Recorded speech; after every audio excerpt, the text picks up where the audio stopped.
Olá, eu sou Camila Isola e estou aqui para falar com você a respeito do capítulo 1 do livro Comunicação Não Violenta, do Marshall Rosenberg. Ele traz que o cerne da comunicação não violenta, era a intenção verdadeira do Marshall, era de que eu quero em minha vida é compaixão, um fluxo entre mim mesmo e os outros com base numa entrega mútua, do fundo do coração. Ele acreditava que a nossa natureza gosta de dar e receber de forma compassiva. Em 1943, quando ele se mudou para Detroit, eclodiu um conflito racial no bairro que ele estava morando. E esse conflito racial resultou na morte de 40 pessoas. Ele e a família dele ficaram trancados em casa, assim como muitas outras famílias, por 3 dias. E aí, quando ele foi para a escola, ele descobriu que o racismo não era só com cor de pele, mas também com palavras, porque assim que a professora falou o sobrenome dele, perguntaram para ele se ele era um Kik, ele nem sabia esse palavreado, Kik significa judeu. E assim que ele saiu da escola, chutaram e bateram bastante nele. Isso resultou para ele duas questões, né? Desde então ele começou com 2 conflitos pessoais, de questionar mesmo o que acontece que nos desliga dessa natureza compassiva que ele acreditava que todo ser humano tem, né? Que leva a gente a se comportar de uma maneira violenta, que ainda se baseia na exploração de outras pessoas. E por outro lado, existem pessoas que permanecem ligadas a essa natureza compassiva, mesmo diante de circunstâncias mais penosas. Uma dessas pessoas que ele traz no livro é a Etty Hillesum, que estava no campo de concentração alemão, né? E o que ela falou? Essa é a Etty, e tem um depoimento dela falando assim que não é fácil me amedrontar. Não porque eu seja corajosa, mas porque sei que estou lidando com seres humanos e que preciso tentar ao máximo compreender tudo que qualquer pessoa possa fazer. O soldado, né, ela traz um exemplo que aconteceu com ela, que o soldado gritou com ela e ela teve vontade de perguntar para o soldado: o senhor teve uma infância infeliz? Brigou com a namorada? Porque estava muito claro na cara dele que ele estava transtornado e que talvez não tivesse a ver com aquela situação, né? Então ela conseguia se manter compassiva mesmo dentro de um campo de concentração. Ele também traz que a fala de Gandhi, que Gandhi também acreditava que o estado natural compassivo é quando a violência se afasta do coração. E Marshall Rosenberg traz isso, a nomenclatura de comunicação não violenta. Então, quando a violência está afastada do coração, você consegue se comunicar de uma maneira não violenta. E aí ele traz um exemplo interessante, que é um homem que está bêbado, e ele está no chão, onde tem uma luz, né? Tem uma luminária da rua, como se ele estivesse procurando alguma coisa. E o policial pergunta para ele: o que você está fazendo aqui? Né? E ele fala assim: eu estou procurando a chave do meu carro, que eu perdi. Aí o policial pergunta: mas você perdeu aqui? Ele fala assim: não, eu perdi ali, perto do carro, no beco, mas aqui está mais iluminado, então estou aqui procurando a chave aqui. E aí ele traz esse exemplo para falar assim, como é que a gente pode encontrar uma maneira de concentrar a atenção no lugar certo, né? Onde está o que a gente precisa encontrar. Então, o objetivo é nos lembrar do que a gente já sabe. Ele traz isso várias vezes no livro, né? Que a gente já sabe estabelecer uma comunicação de coração para coração, de como nós, humanos, deveríamos nos relacionar uns com os outros de maneira respeitosa e nos ajudar a viver de modo que se manifeste concretamente esse conhecimento que está dentro da gente. Então, a comunicação não violenta, ela vem nesse sentido. Ele diz que as nossas palavras, em vez de serem reações repetitivas e automáticas, que é isso que a gente faz a maior parte das vezes, né, nas nossas relações, elas tornam-se respostas mais conscientes, firmemente baseadas na consciência do que estamos percebendo, sentindo e desejando.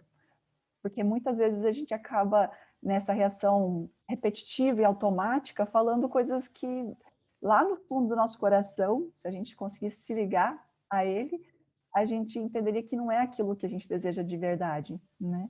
Em toda troca, acabamos escutando nossas necessidades mais profundas e as dos outros. Essa é a proposta da comunicação não violenta. E aí ele acredita, né, eu imagino, se você começar a usar, assim como eu também uso um pouquinho da comunicação não violenta na minha vida, né, quando utilizamos a CNV para ouvir nossas necessidades mais profundas e também as necessidades dos outros, percebemos os relacionamentos por um novo enfoque. É verdade, a gente consegue ver de uma outra forma. E aí ele traz que vamos brilhar a luz da consciência nos pontos em que possamos esperar achar aquilo que procuramos, né? Então, a chave do carro, a gente vai procurar no lugar certo, se a gente colocar a luz no lugar certo, né? Aqui, como é que a gente pode efetivamente nos ligar de coração para coração, né? Trazer essa luz para essa comunicação.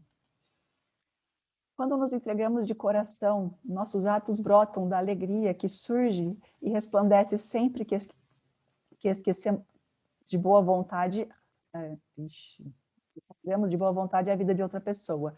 Isso beneficia tanto quem doa quanto quem recebe.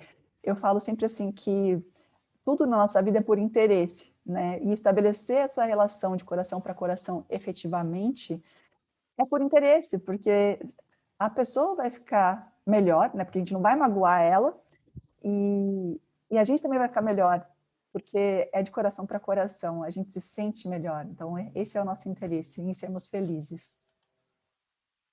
Se nos mantivermos aos princípios da CNV, motivados somente a dar e receber com compaixão, e fizermos tudo para que os outros saibam que esse é o nosso único interesse, eles se unirão a nós no processo e acabaremos conseguindo nos relacionar com compaixão uns com os outros. É contagioso, é verdade. Quando a gente começa a aplicar a comunicação não violenta, a resposta é tão surpreendente pela outra pessoa, porque ela não está esperando aquilo da gente, né? E ela começa a querer entender melhor o processo e começa até a imitar a gente, mesmo se a gente não fala, é bem gostoso. Eu recomendo bastante. Eu fico muito feliz que você está aqui comigo nesse processo, porque efetivamente vale a pena.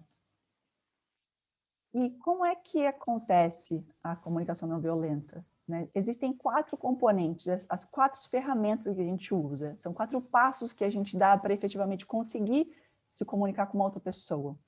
O primeiro é observação. O que está acontecendo numa situação? O que estamos vendo os outros fazerem ou dizerem é enriquecedor ou não é enriquecedor para a nossa vida? E o mais importante, a gente precisa fazer a observação pontual do fato, né? Então, não ter julgamentos. E para isso é essencial da gente não considerar o passado, coisas que já aconteceram antes. É só aquele fato efetivamente, aquela situação, ok? Eu sei que é difícil, porque geralmente a gente levanta um monte de defunto do passado quando acontece, né? Quando é acionado um gatilho na nossa vida, a gente acaba reagindo de maneira sem considerar só aquele ponto, só aquilo. E isso é extremamente importante, a gente dar atenção ao ponto específico da situação no momento, do que está acontecendo, sem julgar. O segundo componente é o que a gente está sentindo, né? O sentimento. Como nós sentimos a observar a ação que está acontecendo, né? Ou as palavras que a pessoa está dizendo, ou a atitude que ela está tendo. E também como isso reage dentro da gente, né? O que acontece com os nossos sentimentos. O terceiro componente é as necessidades. Quais de nossas necessidades estão ligadas aos sentimentos que identificamos aí? Então, necessidades, será que as nossas necessidades estão sendo atendidas ou não estão sendo atendidas, né? E que até pelos sentimentos a gente percebe isso, né? O quarto componente é fazer um pedido. Esse pedido ele enfoca o que estamos querendo da outra pessoa para enriquecer a nossa vida e torná-la ainda mais maravilhosa. Vocês vão ouvir muito, se vocês assistirem o vídeo do Rosenberg, ele falando como é que a gente pode fazer nossa vida mais maravilhosa do que ela é hoje. E a gente precisa pedir. Então, as pessoas, às vezes a gente fica chateado ou tem alguma situação na nossa vida que a gente fica meio paralisado, até sem saber o que fazer. E aí a gente espera que a outra pessoa adivinhe o que a gente gostaria que ela fizesse de uma próxima vez, né? E não vai dar. É muito difícil alguém adivinhar o que a gente está pensando. Às vezes é difícil a gente imaginar tudo isso. Esse é um exercício que vocês vão perceber que precisa de muita prática para a gente começar a ter essa conexão com a gente mesmo e efetivamente saber, a gente saber quais são os nossos sentimentos e necessidades. Imagina a gente esperar que o outro adivinhe isso da gente. Então, é extremamente importante o quarto componente, a gente fazer um pedido. E aí, avançando dentro desses 4 componentes, cada um desses passos a gente precisa também introduzir uma escuta empática da pessoa que a gente está transmitindo essas informações. Então, a gente vai falar o que a gente viu ou o que a gente está percebendo o que está acontecendo no primeiro componente e a gente vai dar espaço para a pessoa responder, falar o que ela também está vendo, o que ela está observando dentro dessa situação. Depois a gente vai expressar o nosso sentimento e a gente vai abrir para a pessoa também fazer a mesma coisa. E não tem réplica, tá? A pessoa fala e ela falou, a gente fica em silêncio. Depois tem a necessidade, a gente fala e a gente ouve a pessoa e depois o nosso pedido e ouve a pessoa também. Então, é extremamente extremamente importante ter essa escuta empática para a pessoa que a gente está transmitindo essas informações. E aí ele traz, mais uma vez, esses 4 componentes de uma outra forma, né? Falando de um outro jeito. As ações concretas que estamos observando e que afetam o nosso bem-estar. Esse é o primeiro componente. O segundo, como nos sentimos em relação ao que estamos observando. O terceiro, necessidades, os valores, desejos, etc. Pontos que estão gerando os nossos sentimentos. E o quarto, ações concretas que pedimos para enriquecer a nossa vida. E ele traz um exemplo muito prático, né? De quem é mãe, quem é pai, que está aqui, com certeza já viveu situações assim. A gente, como filhos, também já viveu, né? Imagina, a gente deixa roupa largada em algum lugar da casa e vem aquele berreiro, né? Nossa mãe gritando escandalosamente, que onde já se viu a gente deixar, enfim, a gente está bem acostumado com essa comunicação, ou às vezes a gente mesmo pratica isso com os nossos filhos. E aí ele traz um exemplo de uma mãe falando assim para o filho, os 4 passos, tá? O primeiro, Roberto, quando eu vejo 2 bolas de meias sujas debaixo da mesinha e mais 3 perto da TV, fico irritada. Então, o que ela observou e o sentimento que ela tem. Então, passo o componente 1 e o componente 2. Por que é preciso de mais ordem no espaço que usamos em comum? Então, essa é uma necessidade dela. Ela precisa de ordem. Ele pode deixar o quarto dele bagunçado. Olha só, ele ainda tem que pensar nisso, gente. O quarto dele é uma coisa, agora a casa precisa estar organizada. Precisa de ordem, do ponto de vista dessa mãe.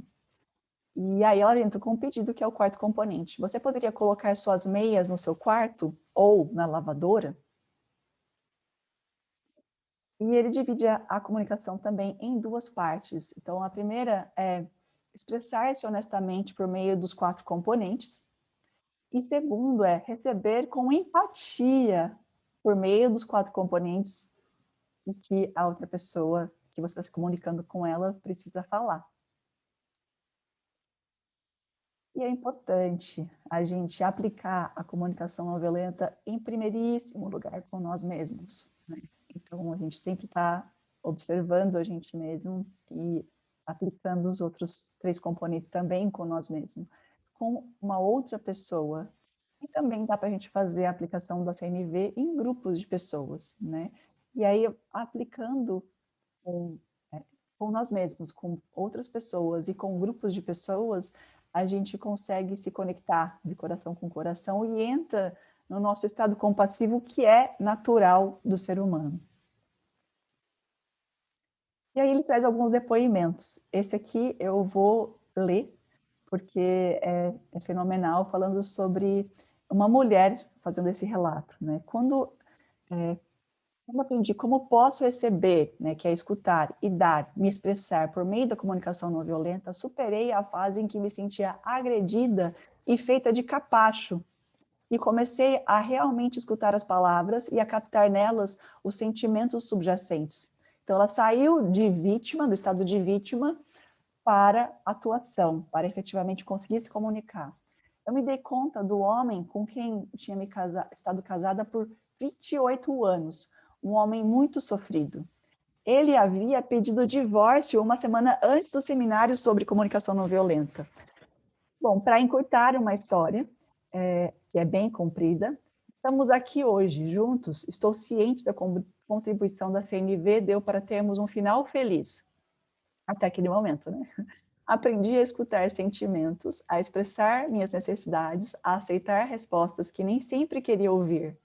Ele não está aqui só para me agradar, nem eu estou aqui para dar a felicidade a ele. Ambos aprendemos a crescer, a aceitar e amar, de modo que ambos possamos nos realizar como indivíduos, né? Que somos indivíduos humanos, antes de ter uma relação com o outro, somos indivíduos.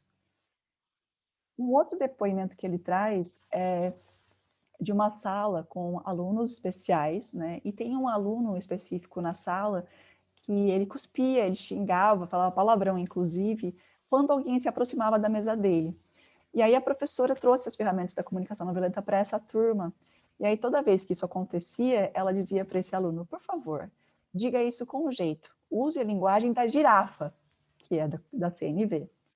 Preciso que você preste atenção em mim. E ela falava que, ela fala no relato dela que às vezes ela precisava dizer isso, preciso que você preste atenção em mim umas 100 vezes.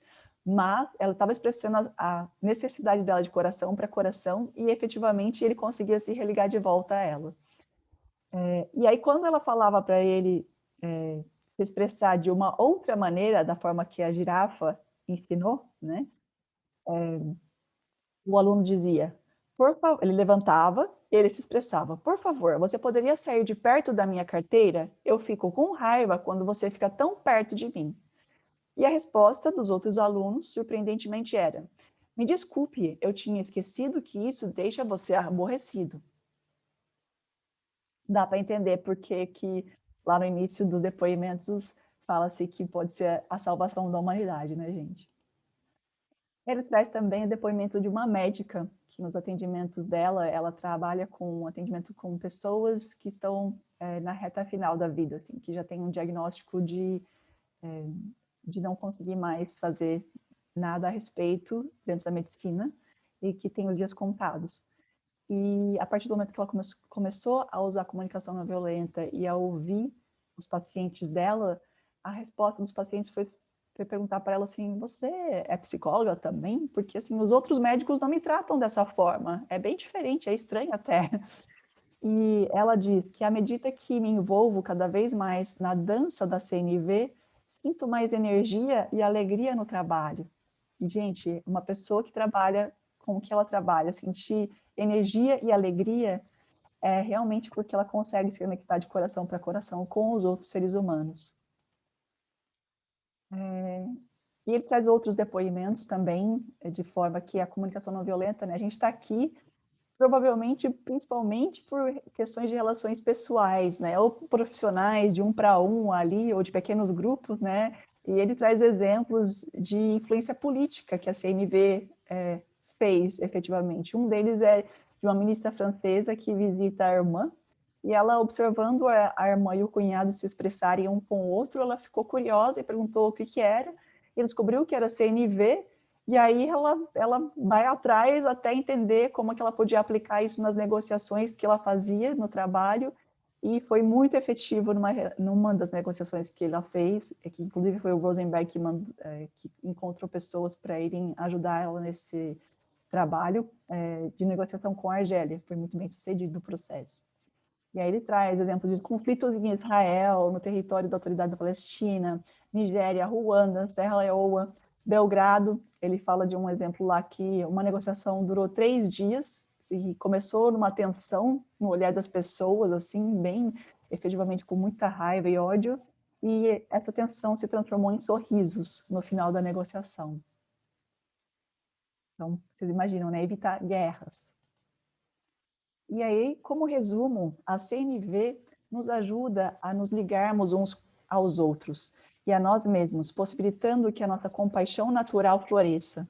Ela nos guia no processo de reformular a maneira pela qual nos expressamos e escutamos os outros, mediante a concentração em 4 áreas: o que observamos, o que sentimos, o que necessitamos e o que pedimos para enriquecer a nossa vida.